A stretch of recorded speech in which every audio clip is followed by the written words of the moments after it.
All right, we'll give it a couple seconds because usually it lags. All right, everybody good? Yep. We're good. All right, and welcome, Buddy, rushing to the podcast today. We are so happy and super privileged and super excited here to have Buddy on. I will not steal Buddy's thunder at all, so I'll let him do an introduction and tell everybody who he is, what he's about, and we'll lead the discussion off from there. So, Buddy, floor is yours. Awesome. Well, I appreciate it, and forgive the fact that I look like I just ran away from a bear. I actually did I was telling you guys this before, but I'm 41 years old, but I am a Marine, and people I think take advantage of that mentality, and so for whatever reason, my friends will reach out to me and be like, "Hey, do you want to go do this 72-hour adventure race across Florida that you've never trained for?" And I'm like, "Yes." And so one of my buddies out in Vegas, when we were out there for the Financial Freedom Summit, said, "Hey, you know what you should do? Have you ever run a marathon?" And I said, "No." He said, "Well, have you ever ridden a bike for a long distance?" And I said, "No." He goes, "You know what you should do is you should do a half Ironman with me." So I was like, "All right, that sounds cool. What is that?" I didn't even know what it was, right? He's like, "Well, you swim a mile." And I'm like, "Oh, okay, that's a long way. Like, but okay, I could probably train to that." He goes, "And then you ride 50 miles on a bike." I was like, "All right, that's a really long way." And he goes, "And then you run a half marathon. All three, like just crammed together into one like normal day." And So, buddy, is it because you want to do this or you just can't say no? Is it a Marine pride thing or what you is it? know, it has very little to do with all of that. It's about the fact that I turned 40 and I didn't feel like I deserved that number. Like I don't feel, see, when I was growing up, 40 was old. It's always has been kind of like the mark. 30 was never old to me. It was 40. But then I turned 40 and I'm like, I don't feel old. Like I don't, you know what I'm saying? Like I've got tons of energy. Like I'm in pretty good shape. Like I refuse. So for me, it's about punching time in the face. That's really what it's about. It's not about winning the race or doing any of that other stuff. It's you know. So anyway, but we have combined it with, we're going to raise $100,000 for apps, which is a military charity. It's also always easier to work out when you have something to work out for. Like you're training for something, or compared to just walking into the gym and doing a couple curls. I'm like, all right, I'm out of here. So it is a lot more fun. Like I just rode 21 miles on the bike, and I have never done that before. Yeah. Like not even close. And like, why would you sit for an hour on a bike and just ride for no reason whatsoever? Exactly. Right? But it was actually kind of fun. You know, I put on an audio book, and so it's a great point, man. But yeah, for sure. That had nothing to do with who I am, though. That's just why I look the way that I look. That's awesome. If it's audio, just imagine a guy in a flop sweat. So I'm gonna brag on Buddy for a moment here to our listeners. So a lot of you probably know Buddy or know of White Feather Investments, but both Mike and I came to know Buddy through our involvement in a real estate investing accelerator through White Feather Investments, which is kind of their way to educate veterans into, the art and sometimes the fear of jumping into a pursuit of financial freedom. Before we really turn it over to Buddy here and delve into who he is, I just want to say this is a guy who served his country with honor and with pride, but I think his crowning achievement, as far as I'm concerned, is how he's serving his fellow veterans after the fact. Hasn't stopped to give the community all of himself and of his family, quite honestly, and all of his efforts. So I'm super, super excited and honored today to have Buddy Rushing on the Freedom Fries podcast. It's going to be a treat for you guys, and I guarantee you that this discussion is going to yield so many of those clips that everyone starts forwarding and repeating and all that kind of stuff. So I'm super excited. So Buddy, tell us a little bit about your background, how you ended up in the Marine Corps, and then we want to get to, what you're doing now and how you can kind of explain that to our listeners. Yeah, I appreciate that. And it is literally true. Like this is my office, which is actually a tough shed from Home Depot in my backyard that we put drywall in, and there's a little AC right here. And this is what we spend all of our time doing is building this community and watching people like you go do amazing things, and I get to be a small part of it, and it's awesome, right? So I the Marine Corps, I don't know I mean, my dad was a Marine, but he was drafted in Vietnam, and he was always proud of, having the EGA, but he was not a poster boy for the Marine Corps. He will tell you that, right? He was a 3-time Lance Corporal, right? And if you don't know what that means, it means he went to Lance Corporal, then got busted back down, then went to Corporal, then got busted back down again, right? For fighting the MPs and for, all kinds of, my dad was super rowdy. And so, and he would have, I joke about this all the time with my dad. I'm like, because I became an officer, and I was like, Dad, I would never have wanted you as a Marine. He goes, I know, you never would have. He goes, because I'd have cracked you upside the head. You try to tell me what to do. I'm like, that's not how the military works. Anyway, so, but nevertheless, like, I always thought it was awesome. I thought the idea of being a Marine, I never considered any other service, with all respect to everybody except the Air Force. They don't, I can agree with that.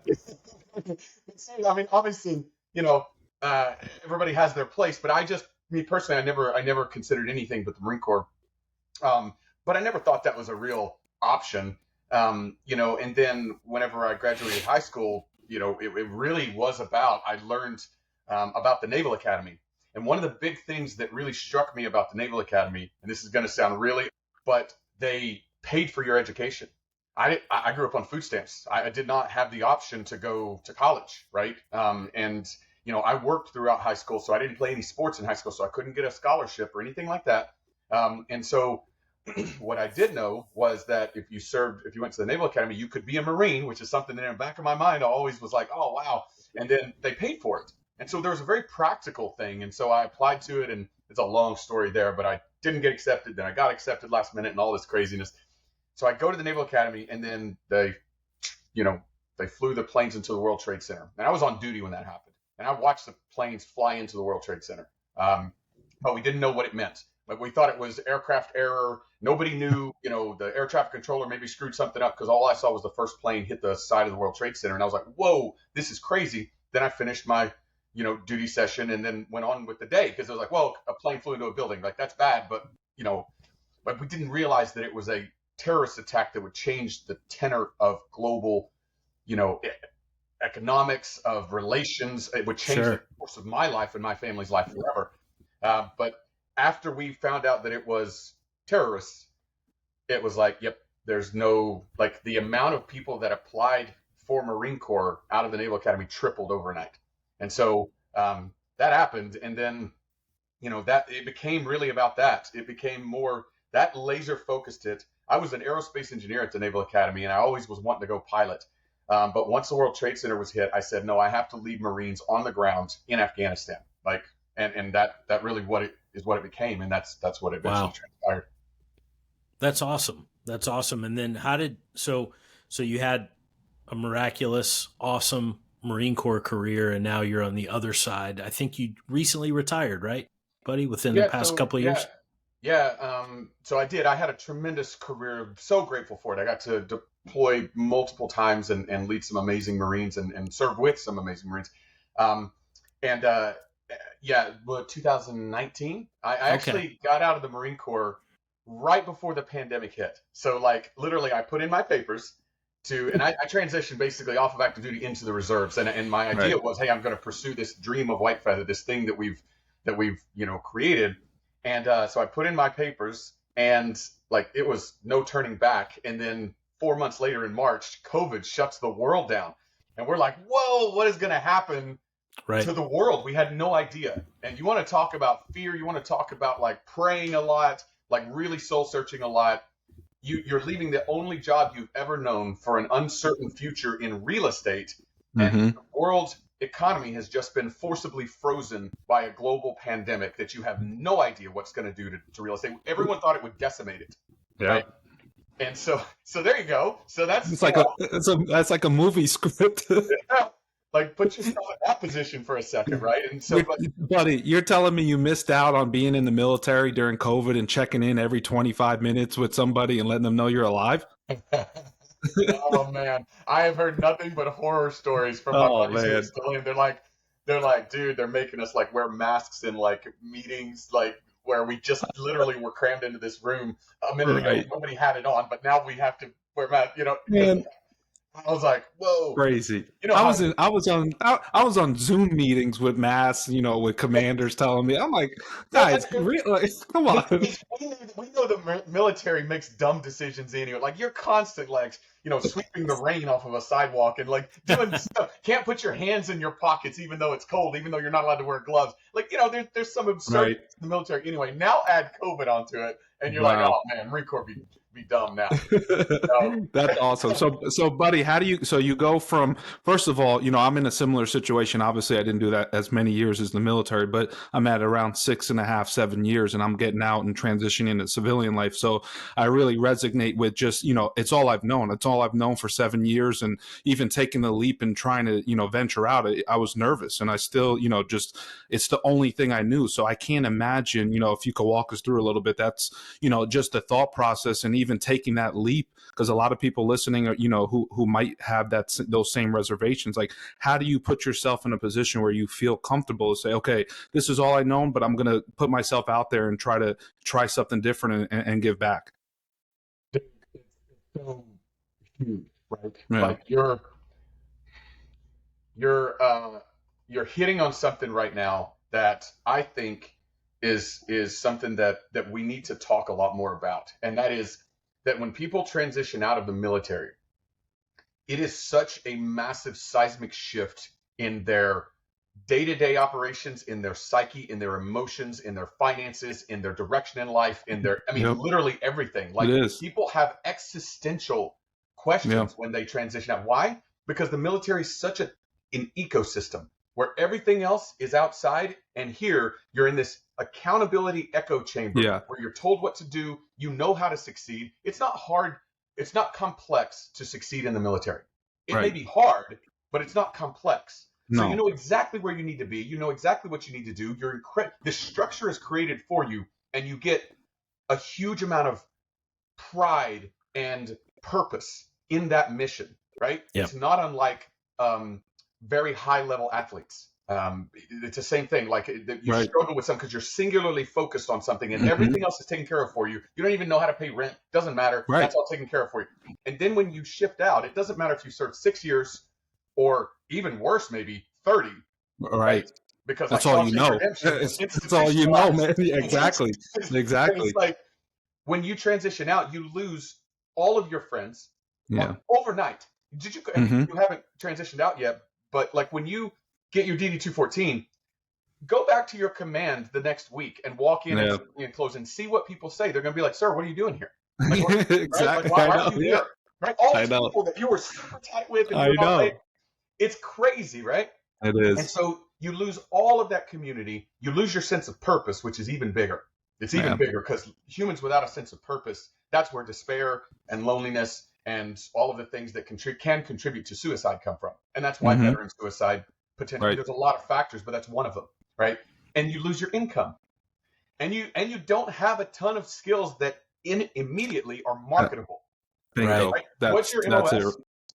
I'm a 27 Alpha. I'm a judge advocate, so a little bit easier for me to transition. A little bit easier, but not immediately serviceable. Right. Guys like me, not at all. Combat engineer, I blow up roadside bombs and build really crappy bunkers and stuff like that nobody cares. Right? So I was a naval flight officer. The acronym is NFO, which also stands for No Future Outside. Dude, think about that for a second. It's one of those things, funny, not funny, right? I was going to say that's funny, but it's not. It really is not that funny.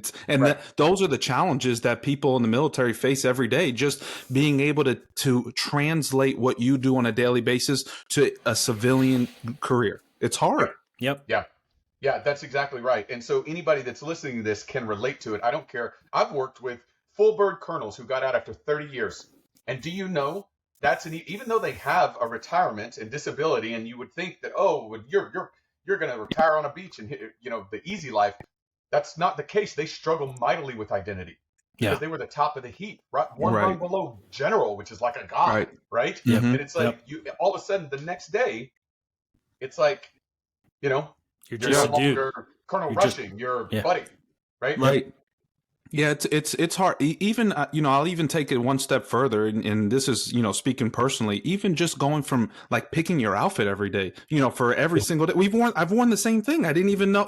I'm trying to color coordinate. I'm like, this is all new to me. So these are things that definitely. I'm happy that we're talking about it because I'm sure there's a lot of people who have faced similar challenges and will face similar challenges. So, and hopefully they listen to this and can hear there's three successful men here, who have gone through it, and definitely there's some hope that you can do it, and you have a support system out there, and feel free to reach out to any of us, and we're happy to help in any way we can. But yeah, no, I'm with you guys. It's a real challenge, and I don't think it's talked about as often as it should be.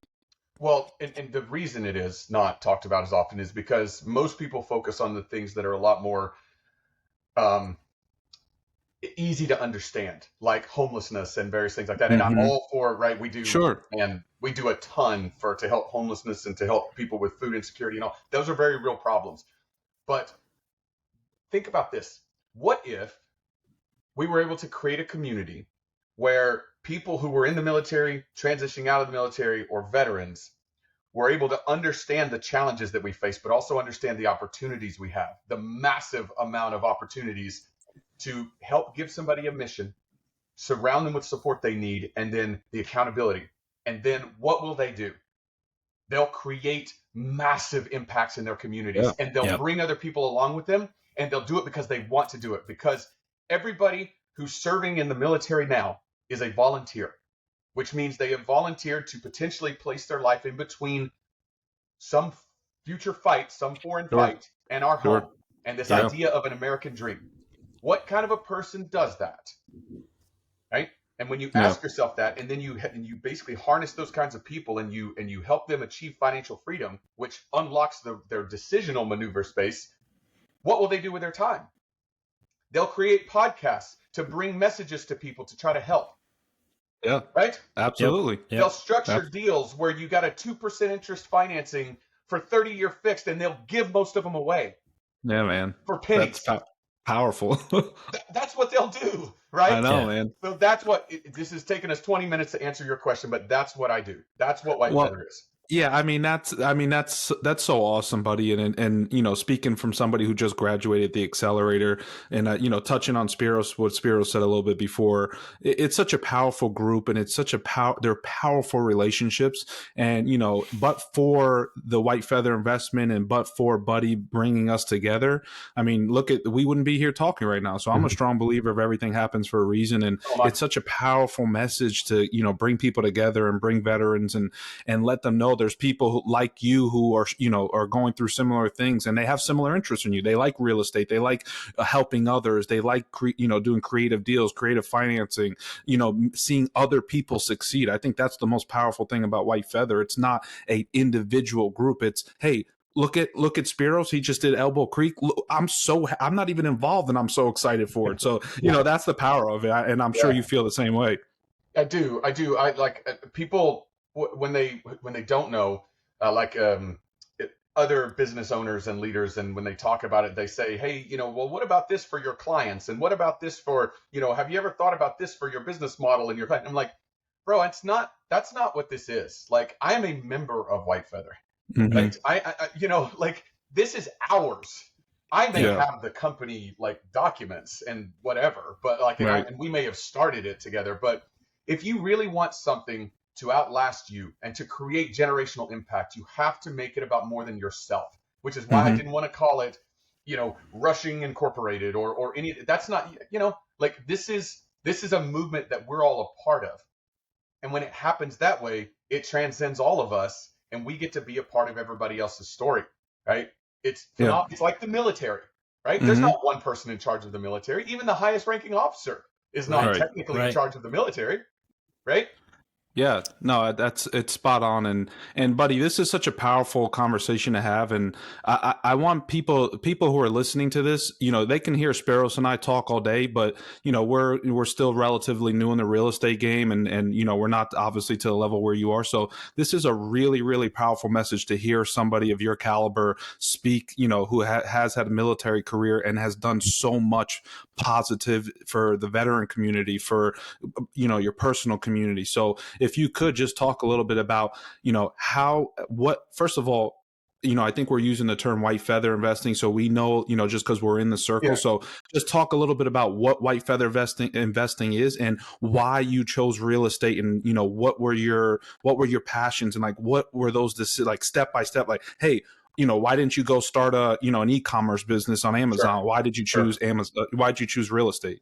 Yeah, it's a powerful question. When I look back, I think, and I also believe that everything happens for a reason. There's too many, Yeah. to me, there's too many instances that you know, suggest that it's not a coincidence, right? It's just so Right. hard in my life to look at. I mean, I turned right instead of left coming out of a door and during my first firefight, and a 107 rocket smashed into the door frame to my left. Mhm. I should have gone to the left because that's where the 50 cal was mounted up Wow. on a Humvee.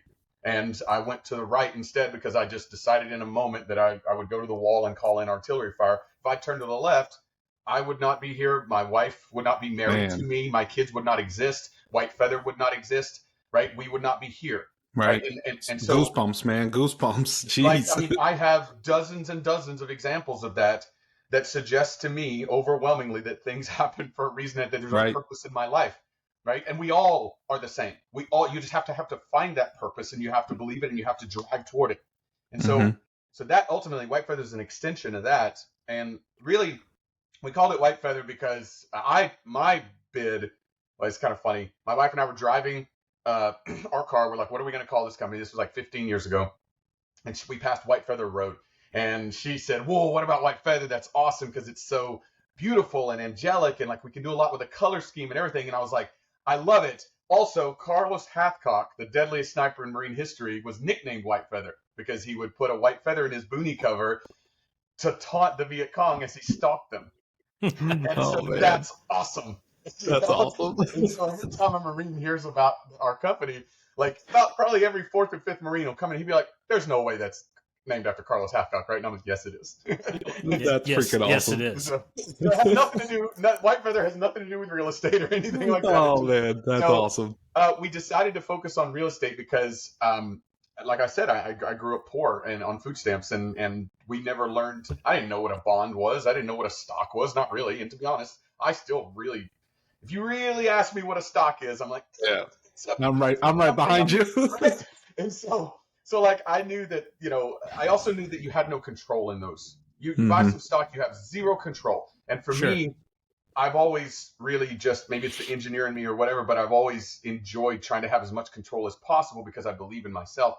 And so, and then I learned that real estate was the number one vehicle in American history that took normal people and made them into millionaires.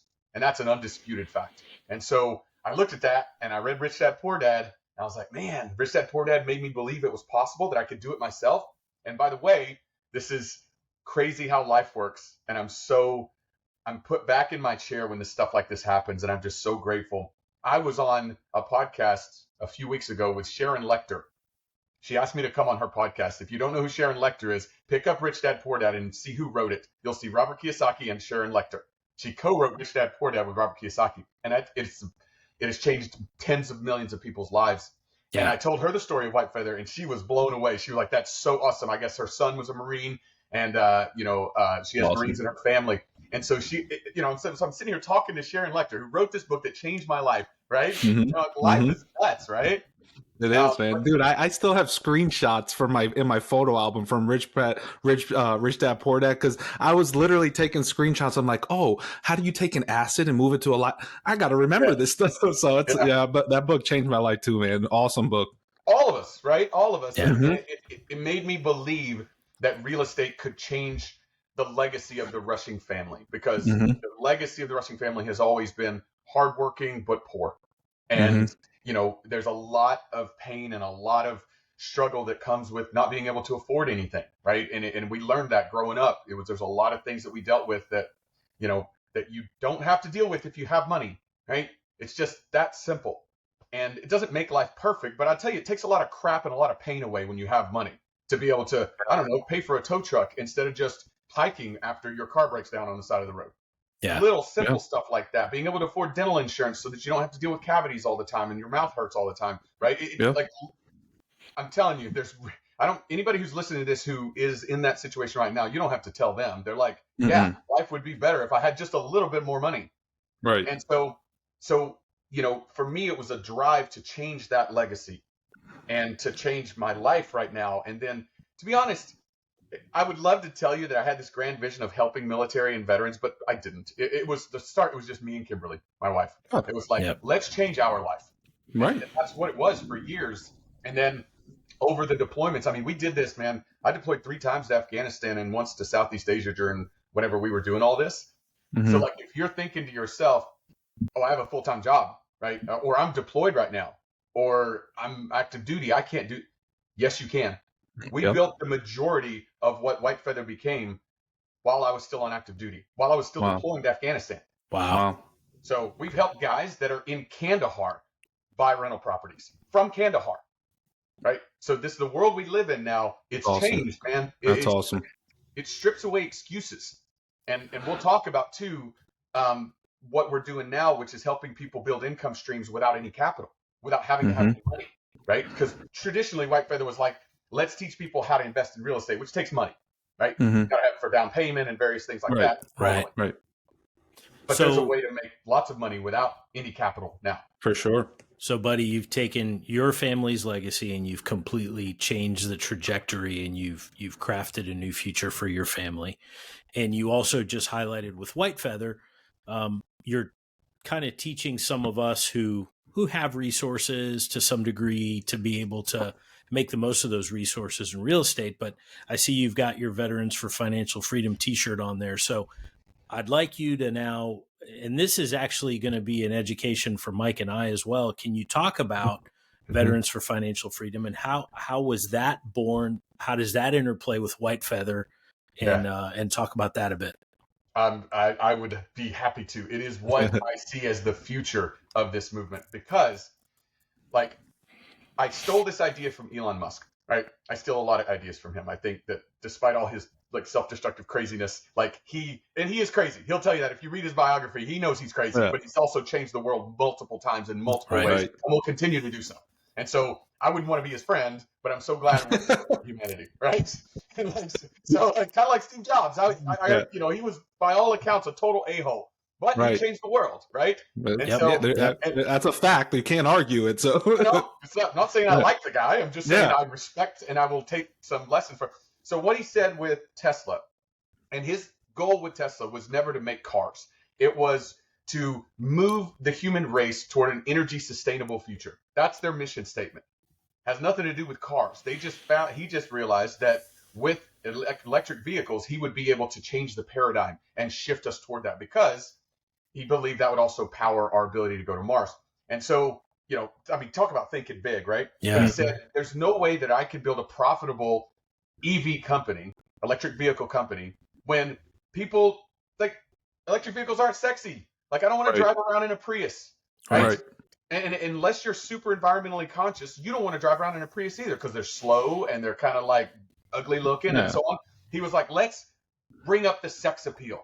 Let's make a lightning fast electric vehicle that looks good and that is endorsed by celebrities and everything like that. And so he created the Roadster, a $250,000 car that he got Leonardo DiCaprio and Matthew McConaughey and all of these other guys to ride around, Arnold Schwarzenegger, to ride around in these.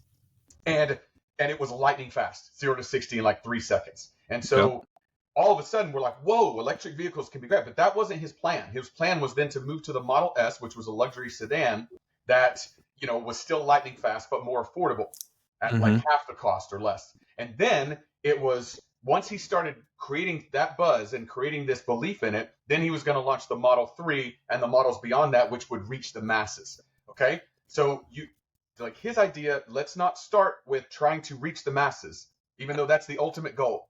Let's start by creating a highly focused thing. And so we were like, okay, what do we know works? We know that investing in rental properties, using healthy leverage works. We know that 1031 exchanges. We know that, using your IRA to self-direct. We know creative financing and all the stuff you guys learned in the accelerator. We know that works. So who do we focus on? Well, why don't we focus on me, a Naval Academy grad Marine officer who's got a little bit of capital and wants to learn how to invest in real estate? That's a really small demographic of people, right? And then we eventually broadened it to the other service academies and so on, but it's still mostly officer. And so that's where we had to start, because those are typically people who are more able to act right now.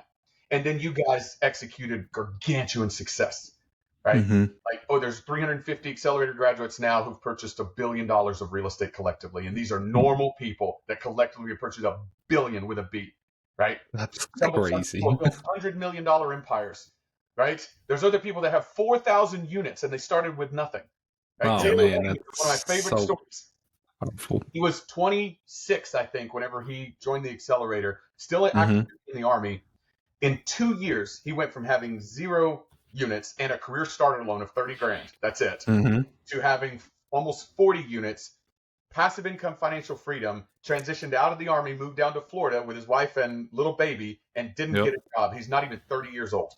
That's awesome. I Right? mean, that's the and we had Taylor on the podcast, and he Oh, is every if you want to look at somebody and say how do I be successful, look at Taylor and follow what he's doing. He's just, fantastic. Yeah, just if you go copy and back paste what Taylor did. Yeah, for those of you that follow the podcast, go back to episode 4. It's Taylor Yeah. Wing, and it You is can listen to his story, but no, exactly like Buddy's saying, man. It is possible, and I think a lot of people use the excuse of, "Oh, I'm active duty, or I have a full-time job, or I can't, I don't have the time." If you really want it, you have to work and you have to put the time in, and you can do it. It's there. You just have to work hard.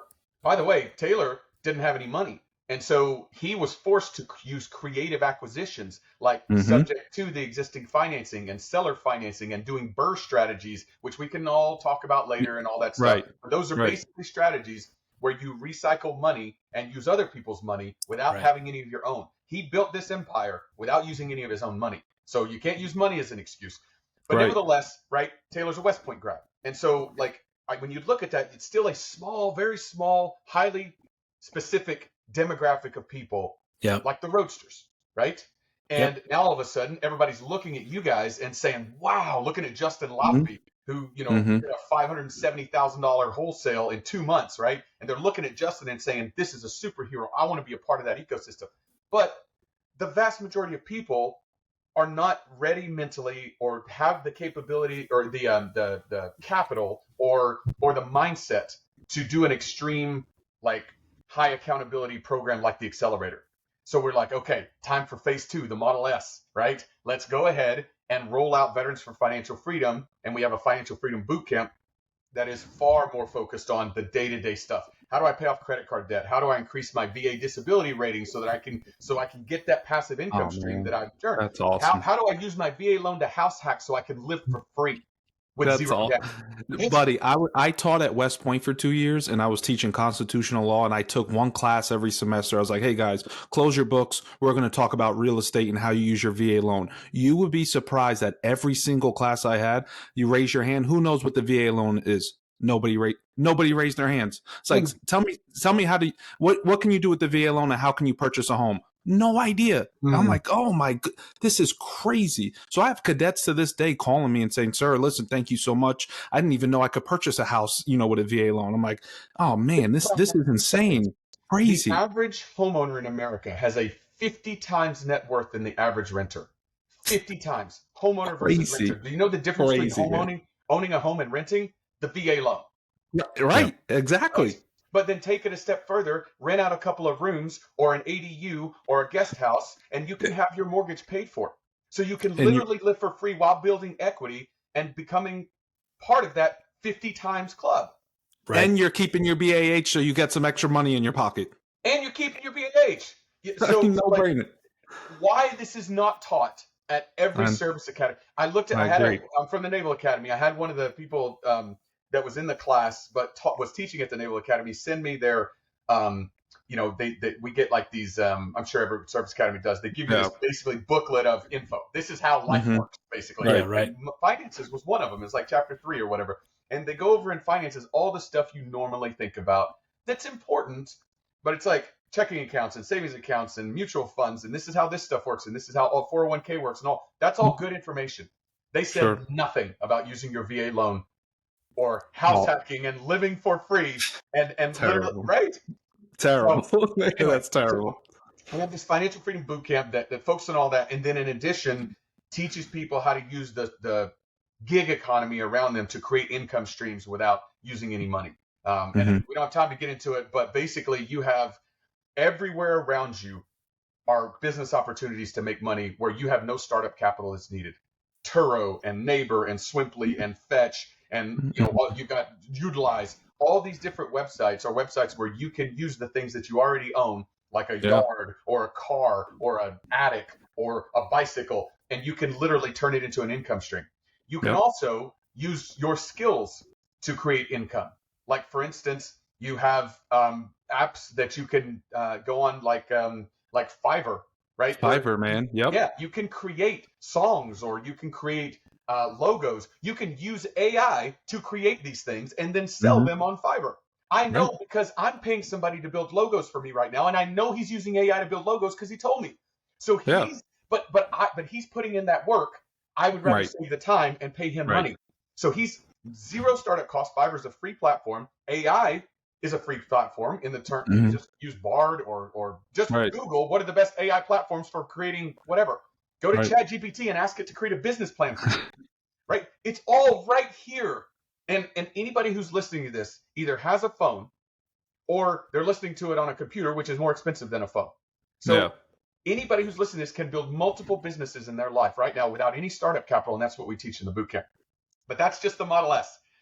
The Model 3 is we are creating this massive ecosystem inside Veterans for Financial Freedom where it's a free membership. And you get access to these master classes where we teach you, various things like that can change your life. You get access to events that you can come to and network and build all of that. And the idea is, I don't care if you have zero money. I don't care if you're in debt. I don't care if you know nothing. You're starting from zero. You'll be able to plug into this community, this Veterans for Financial Freedom, where the mission is financial freedom for you and your family so that you can live the American dream that you fought to protect. That's the mission. I mean, let me summarize that real quick if you're not listening. Buddy has created a community that's free to give you an education on very important concepts to be successful for yourself and your family. Completely free. I mean, that it is powerful, man. Those are the kind of things that change the world. I mean, I know it sounds corny, but though that changes the world, and it's one person. If you could change one person, that person tells somebody else, and it's a domino effect. So, I mean, that's awesome, man. You know what sounds crazy? Building a civilization on Mars. That's what sounds crazy. Yeah. But the most profitable, private space company in history is a result of a dream like that. Right? Yeah. The most, do you know that Tesla is more profitable than its next 9 competitors combined? More valuable than its next 9 competitors combined. It was the first automaker outside of Detroit that was created that was successful in the past 100 years. Wow. Right? And it's doing it to create an energy sustainable future so that we can power our civilization, right? Our trip to Mars and our civilization. Those are crazy ideas. That's just dumb. And you know what else is crazy? The idea that we can impact every military and veteran in this country, help them build financial freedom and change legacies, change generational legacies. And I've already got an idea about how to reach everybody through an app that we're building that's going to be free, that basically anybody who has a smartphone can then connect through it. And that's a whole other conversation. But yes, I do have a grand vision for what we're doing here, and it is to impact generations. Buddy, how many people are involved in Veterans for Financial Freedom today? So we launched the idea at the Financial Freedom Summit in Vegas, which was, when was that? September? Yeah, September. Yeah, so two and a half months ago. And there's a little over 1,000 people in the community right now. Wow. Yeah. That's fast. Yeah. That's fast growing. Well, and we haven't marketed. It's we used the Financial Freedom Summit. We talked to people about that. And then, we've had a couple of in-person events, but we've had virtual calls and things like that. But I do want to use the normal. We're using word of mouth right now, basically, and so everybody that's in it is telling all their friends about it. Yeah. Well, sure. We'll definitely put it in our show notes. If people listening to this, Buddy, want to find out more information, how would they just go on to Instagram, or can they search it on You Instagram can or? find it. Yeah, you can find it on Instagram.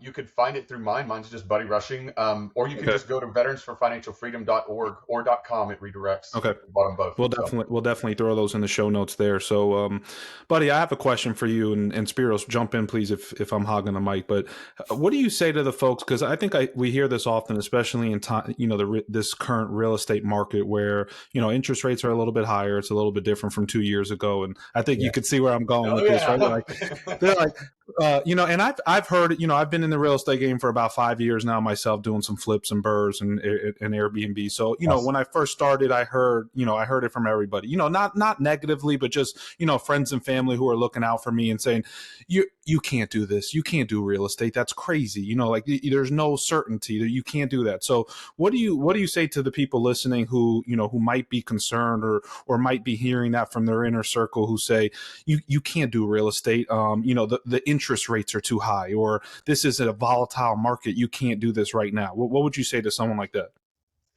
Well, I mean, maybe we could talk. Maybe now's a good time to talk about Spiros because, You're and I right. use him. No, that's a great By the segue. way, I blew Sharon Lecter's mind with Spiros' story That's because we were awesome. talking about where's the opportunity in real estate right now, and she's like, well, you can do this and this and this, and she's obviously keyed into the market, and she's like, well, you want to look at maybe some creative financing options and things like that, and I was like, well, let me tell you about Spiros.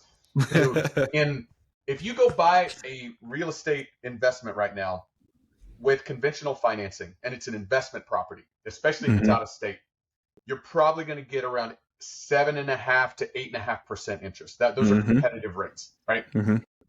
The difference between a 7.5% interest and, for instance, a 2% interest is that with a 7.5% interest, you are paying on it for 20 years plus before you start paying more on principal than you are on interest. And if you guys want to learn more about that, just plug into the community and we can teach you how amortization works and all that. For but sure. Just bear in mind, you pay way more in interest than you do principal on a higher interest. With a 2% interest note, you're paying more in principal on the first payment, meaning your property's paying itself off faster, meaning you're building wealth faster, right? And so what I would tell people right now is that the high interest environment, which historically it's not. Historically, this is a normal interest environment, but right. I grant you that in the last year and a half, it's been quite a shock to the system. It has been to mine as well. Right. Sure. Yeah. Well, when you can buy a house 2 years ago with a 2% VA loan, and now it's 7%, people adjust, accordingly. So it's rough, right? It's a big smack. It's a big smack to the system. It really is. So I'm not minimizing it, but I am saying when the interest rates rise like this, there are two primary facets that investors who are savvy or who are educated, they just salivate over. There are deals right now that you've never seen before. The two biggest deals in white feather history both happened this year. Both of them, right? Powerful. And the Spiros deal is one of them. The Spiros deal is the second biggest, right? And so, when you look at that, you say, okay, there's opportunities because you have people who they launched businesses or deals a year and a half ago when interest rates were 2%, and they launched them under the idea that would exist, right? And even with their models maybe being, they may go up to 5% or 6%, those are smashed, right? I'm facing that. I'm developing some properties and my models went up to 9%. And be honest with you, they're banging against that 9%. And so what was going to be a home run deal is now a base hit deal. But the future, the long-term future is still a home run, but the short term, you got to be able to withstand it. And so do you have the cash cushion to withstand it? Here's the point. Lots and lots and lots of people do not have that cash cushion to withstand the short-term turbulence. So they're offloading products. And in that, you get amazing opportunities. Yeah. So that's the first one. So there's market turbulence that causes opportunities. The second is that you have millions and millions of loans right now on real estate that are 2% and 3% and 4%, right? Yep. Those people, because of life situations, divorce, death, disease, losing their job, whatever, will have to sell. Life happens. When you're getting a divorce, you don't care what your interest rate is. You just want to settle the divorce and move on with your life, right? Right. So there's an opportunity, a unique opportunity to just take over that kind of financing. And then the third option is seller financing, which is what Spiros did. I don't know if you talked about it on this podcast before. You better have. We've touched upon it a little bit, but Spiros, why don't you give us like an elevator pitch on it? I think it's important and exactly like what you did. it's powerful for people to hear, like, hey, the interest rates are at 7, 8, 9, 10%, and Spiros was able to take down 12 units with almost, no money out of the pocket. So, can you talk a little And bit about it? also used his network. He used the Right. White Feather network. 100% of the buyers are White Feather buyers. Yeah. Freaking awesome, man. That's fantastic. Yeah. So the quick elevator pitch, right? And really it's kind of a pitch for listening and trying to achieve some common ground with the person you're trying to do business with. Mm-hmm. I drove by this particular property, new construction, many times on my way to and from my office, and finally decided to make the call one day as I was preparing to start the accelerator. I'm going to fast forward this very quickly, but came to find out that the seller was actually a Navy veteran in his 80s, early 80s, and he and I met up, which is not always a conventional thing to do. When you're doing a real estate transaction, there'll be, whether it's realtors or brokers, there's people that want to keep you two apart and they want to manage it. But I said, hey, I'm a Navy veteran. You're a Navy veteran. I'd like to meet you. I'd like to meet you before we sit here and do business. Well, long story short, I listened to his story and what he's looking to get out of his investment in developing this community. And then I think about all the people, my peers in White Feather, and what they're looking to get out. And I thought, man, there's got to be a way for everybody to walk away from the table here happy, right? And the seller was offering seller financing publicly at a very modest rate of 3.5-4% over 30 years. And I thought, man, this guy's, he knows what he's doing. He's willing to play. So long story is, he wanted to create a lifelong legacy for his family through his family trust with a very stable revenue stream. I wanted to get a great deal for my investors that would cash flow. So he offered me 3% financing for 30 years. We get all of our spreadsheets out and you nerd out and you run the numbers and you're like, oh, that's really good, but it's not good enough, and I had to sort of put my armor on, get back in the fight and ask for 2%. And I gave a little bit on the price of each unit. I said, hey, listen, we're willing to pay a little bit more, but really what makes this deal great is the 2%, because my investors at 2% over 30 years are paying more towards principal on day one, your first payment, than they are in interest. And it just creates cash flow. It creates security. And not only that, my investors got two things. They get a brand new construction built like a tank with right near the water, a navigable body of water in the state of Florida, which is like, it's three buzzwords in hot real estate. Yeah. They get that. And two, they get a super valuable financial instrument in this private loan, which the seller also said, hey, I want your guys to be able to assign this loan to anybody they want in the future, so they can continue to enjoy the fruits of this deal. So in summary, two people come together, they have some common ground, they have a common goal. Real quick, fun fact, in the purchase and sale agreement that we generated together, the seller and us, it actually states the charter and the goal of White Feather Investments.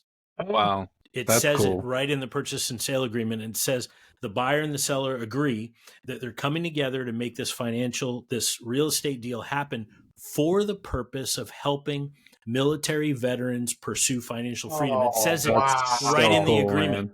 That's awesome. So, wow, I did not know that. Yeah. So what's the point of the story? The point of the story is sometimes you got to delay the ask. Sometimes you got to delay the punchline of your deal. And sometimes you got to delay the business part of it and just sit down with people, kind of like we're doing today, kind of like the purpose of the Freedom Fries Real Estate Podcast.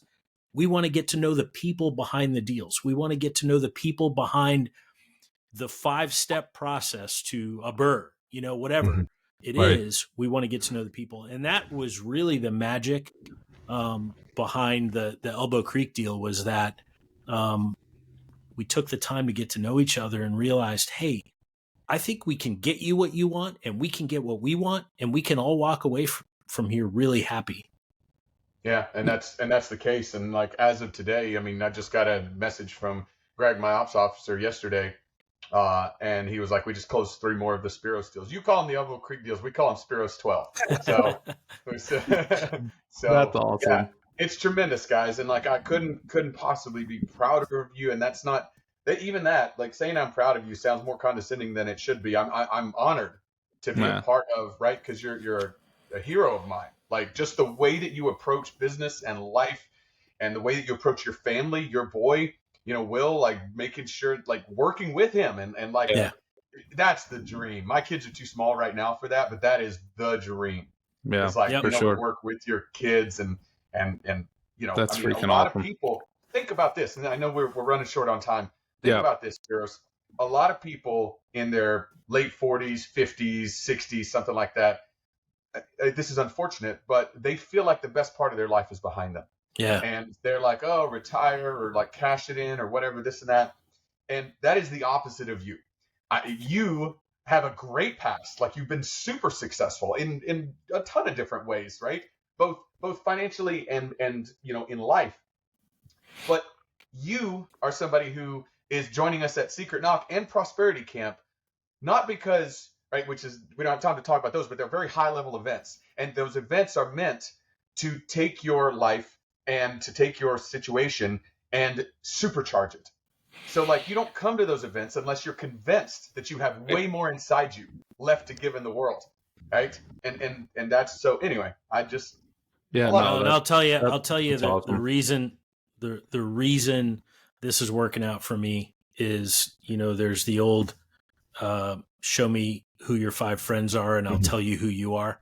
Yeah. And I've always believed that, and I've always been surrounded by very high quality people throughout my life. But I will say, and maybe this will resonate with some business owners out there, when you own your own small business and you're at the top of the heap, leadership, small business ownership, it's a lonely place. Yeah. It's a lonely place to spend 20 or 25 years towards becoming successful. And I'll tell you, what I've found in this community, and it's becoming more and more extended, right? With Secret Knock and Prosperity Camp, and even, Veterans for Financial Freedom. Maybe I'll be involved in that someday. It's getting extended. But what I've found is I've found my people again. I've come back together with people, and this podcast is now sharing that, over the internet with even more people. And we're hoping that all these communities will grow, because like you said, buddy, someday I think the goal for all of us, right, is someday we'll hit everybody. There won't be anybody that serves their country with honor, that serves their country with relentless purpose, that won't know how to use a VA loan. Right. That's right. That won't Program realize of that. record. Holy Grail is program of record. Yep. Yep. And that won't ever, use that acronym, no future outside. I mean, like we said, it's funny. It's funny for those of us that know, but at the same time, it's sad that anybody would give their life to the pursuit of the freedom of everyone around them.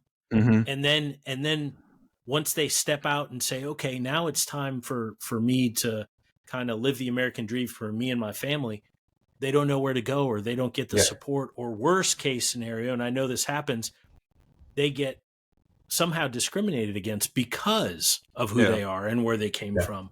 And to me, if we can all work together, man, to make sure that none of our brothers and sisters in arms ever get left behind, that's a big success. Absolutely.